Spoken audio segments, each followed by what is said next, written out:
Introductions. When I awake the next morning, I see a little trunk poking out between the bars of Stella's domain. "Hello," says a small, clear voice. "I'm Ruby." She waves her trunk. "Hello," I say. "I'm Ivan." "Are you a monkey?" Ruby asks. "Certainly not." Bob's ears poke up, although his eyes stay closed. "He's a gorilla," he says, "and I am a dog of uncertain heritage." "Why did the dog climb your tummy?" Ruby asks. "Because it's there," Bob murmurs. "Is Stella awake?" I ask. "Aunt Stella's asleep," Ruby says. "Her foot is hurting, I think." Ruby turns her head. Her eyes are like Stella's, black and long-lashed, bottomless lakes fringed by tall glass. "When is breakfast?" she asks. "Soon," I say, "when the mall opens and the workers come." "Where?" Ruby twists her head in the other direction. "Where are the other elephants?" "It's just you and Stella," I say, and for some reason I feel we have let her down. "Are there more of you?" "Not," I say, "at the moment." Ruby picks up a piece of hay and considers it. "Do you have a mom and a dad?" "Well, I used to." "Everyone has parents," Bob explains. "It's unavoidable." "Before the circus, I used to live with my mom and my aunts and my sisters and my cousins," Ruby says. She drops the hay, picks it up, twirls it. "They're dead." I don't know what to say. I'm not really enjoying this conversation, but I can see that Ruby isn't done talking. To be polite, I say, "I'm sorry to hear that, Ruby." "Humans killed them," she says. "Who else?" Bob asks, and we all fall silent. Stella and Ruby. All morning, Stella strokes Ruby, pats her, smells her. They flap their ears. They rumble and roar. They sway as if they're dancing. Ruby clings to Stella's tail. She slips under Stella's belly. Sometimes they just lean into each other, their trunks twirled together like jungle vines. Stella looks so happy. It's more fun to watch than any nature show I've ever seen on TV. There they are. Home of the one and only Ivan. George and Mac are out by the highway. I can see them through one of my windows. They are next to each other on tall wooden ladders, leaning against the billboard that tells the cars to stop and visit the one and only Ivan, Mighty Silverback. George has a bucket and a long-handled broom.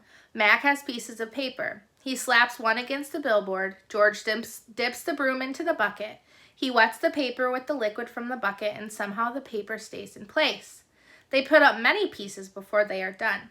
When they climb down from the ladders, I see that they've added a picture of a little elephant to the billboard. The elephant has a lopsided smile. She is wearing a red hat, and her tail curls like a pig's. She doesn't look like Ruby. She doesn't even look like an elephant. I've only known Ruby one day, and I could have drawn her better. Art lesson. Ruby asks a lot of questions. She says, "Ivan, why is your tummy so big? And have you ever seen a green giraffe? And can you get me one of those pink clouds that the humans are eating?"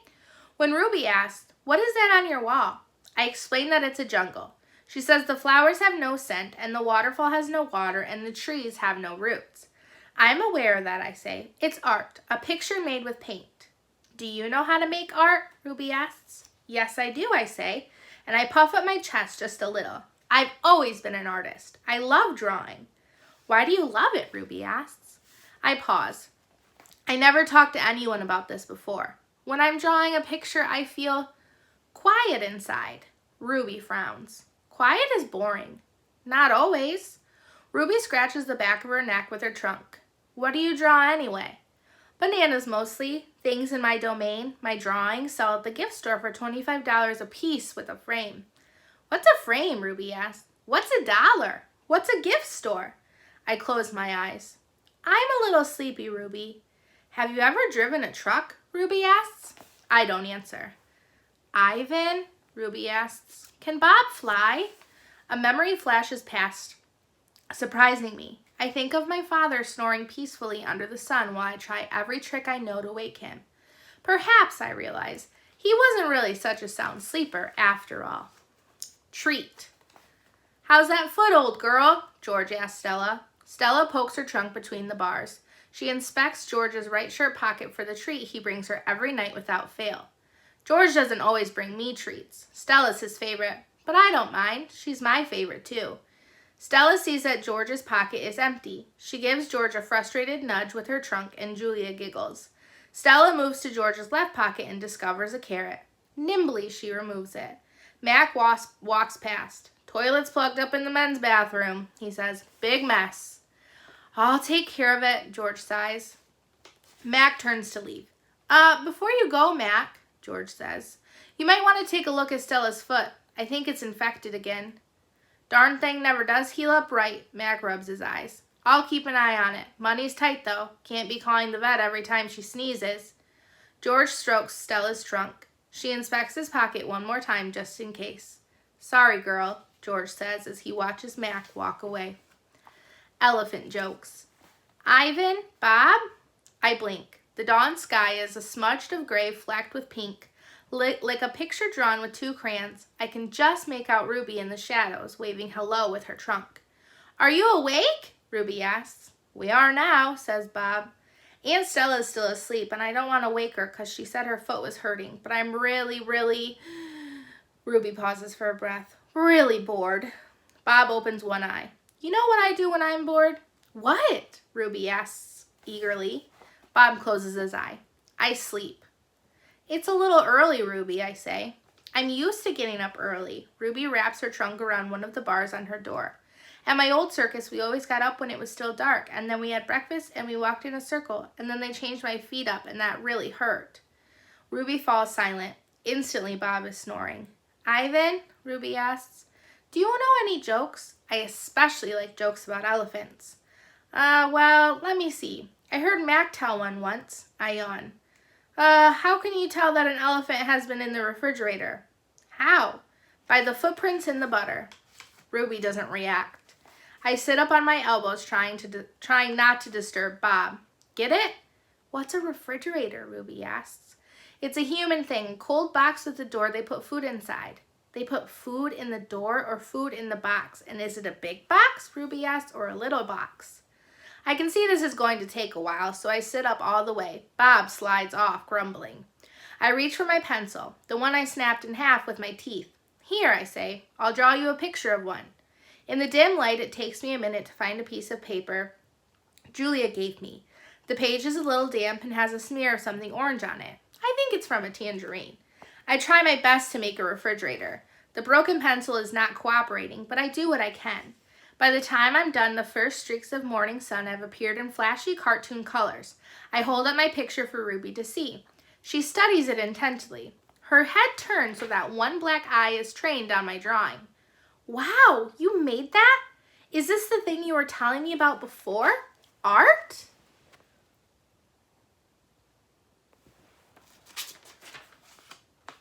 Sure is. I can draw all kinds of things. I'm especially good at fruit. Could you draw a banana right now? Ruby asks. Absolutely. I turn the paper over and sketch. Wow, Ruby says again in an odd voice when I hold up the page. It looks good enough to eat. She makes a happy littling sound, an elephant laugh. It's like the song of a bird I recall from long ago, a tiny yellow bird with a voice like dancing water. Strange, I'd forgotten all about that bird. How she'd wake me every morning at dawn when I was still curled safely in my mother's nest. It's a good feeling making Ruby laugh. So I draw another picture, and another. Along the edges of the paper, an orange, a candy bar, a carrot. What are you two up to? Stella asks, moaning as she tries to move her sore foot. How are you this morning? I ask. Just feeling my age, Stella says. I'm fine. Ivan is making me pictures, Ruby says, and he told me a joke. I really like Ivan, Aunt Stella. Stella winks at me. Me too, she says. Ivan, want to hear my favorite joke? Ruby asks. I heard it from Maggie. She was one of the giraffes in my old circus. Sure, I say. It goes like this. Ruby clears her throat.